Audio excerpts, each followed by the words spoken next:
अस्सलाम वालेकुम। आज की वीडियो में आप जानेंगे हम मालूमात और इलाज बताऊंगी जो कि बहुत ज़्यादा लोगों को परेशानी है। जिस समय कोई भी हिस्से की कोई रग बंद हो जाती है, जैसे लोगों के दिल के जो है ब्लॉकेज आ जाती है नालियों में, तो उसमें जो है इनकी रगें बंद होना शुरू हो जाती हैं। ऐसी सूरत में आज मैं एक बहुत उम्दा नुस्खा लेकर आई हूँ जो कि आप इस्तेमाल करवाएंगे मरीज़ को और जो है मरीज़ की परेशानी ख़त्म हो जाएगी।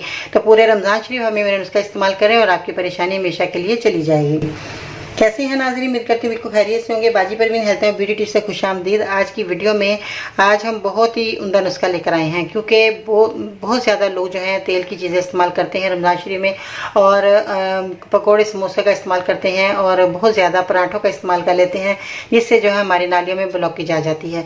जब ब्लॉकेज आती है तो हमारा दौरान खून जो होता है वो रुक जाता है, तो हमारे वहीं पर ही हमें तकलीफ़ और परेशानी शुरू हो जाती है। तो ऐसी सूरत में आपने जो चीज़ें इस्तेमाल करनी है वो मैं आपको बताने से पहले आपको ये कहना चाहूँगी, आप इन चीज़ों का बिल्कुल इस्तेमाल बंद कर देना है। सादा रोटी खाएं और ऑयली चीज़ों का इस्तेमाल ना करें। रमज़ान शरीफ में दिल तो करता है कि पकोड़े समोसे वगैरह खाएं, रोज़ा खोलें, मगर आप फ्रूट चाट बनाकर खा लेते हैं तो वो आपके लिए बहुत उम्दा रहेगी।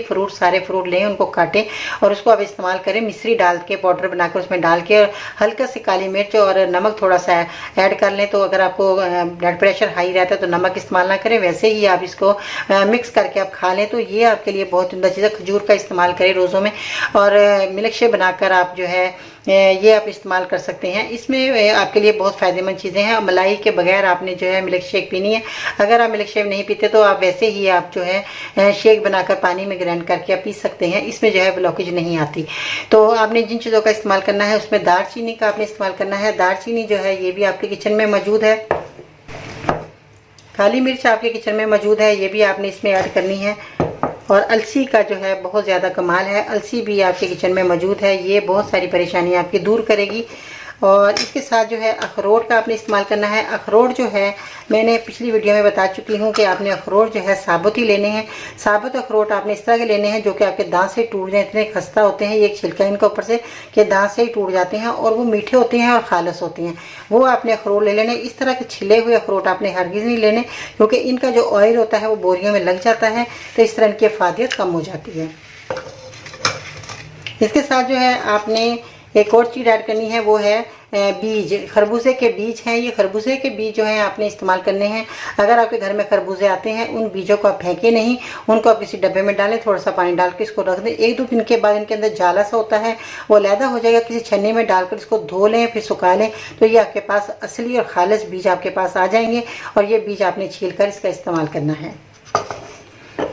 इसके साथ मिश्री का आपने इस्तेमाल करना है। मिश्री जो है ये भी आपके किचन में मौजूद होगी इंशाल्लाह ताला। मेरी उम्मीद है कि जो लोग मेरी बात पर अमल करते हैं वो ज़रूर आने वाली बीमारियों से महफूज रहते हैं। मिश्री का आपने इस्तेमाल करना है। चीनी का इस्तेमाल बिल्कुल छोड़ दें।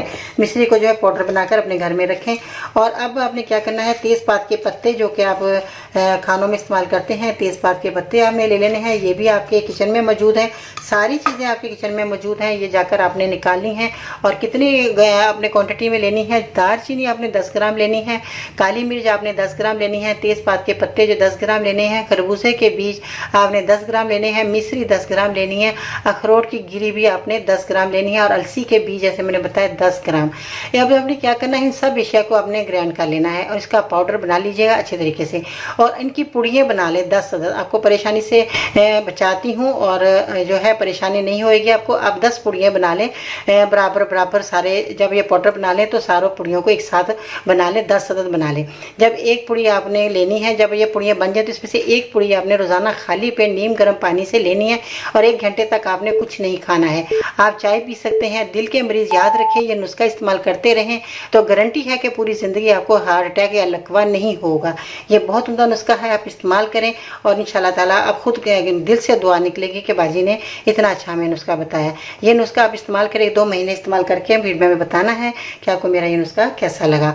दुआ में याद रखिएगा। चलते चलते एक बहुत ही उम्दा और बहुत ही अच्छी बात याद आ गई।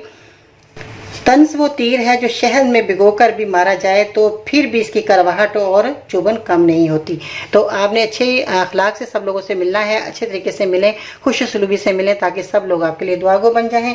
और अगर आपको मेरी वीडियो पसंद आई है तो लाइक ज़रूर करें, कमेंट्स में अपनी राय का इज़हार करें, और मेरे यूट्यूब चैनल पर ज़रूर सब्सक्राइब करें ताकि सबसे पहले आपको मेरी वीडियो मिल जाए। जब तक आप बेल आइकन को नहीं दबाएंगे आपको मेरी ऐसी ही उम्दा और कारआमद और मुफीद नुस्खे आपको नहीं मिलेंगे। बेल आइकन को ज़रूर दबाएँ, मुफीद और कारआमद नुस्खा हासिल हासिल करने के लिए बेल आइकन को दबाना बहुत ज़रूरी है। याद रखिएगा, इंशाल्लाह ताला फिर मिलते हैं नई वीडियो में। तब तक के लिए अल्लाह हाफिज़।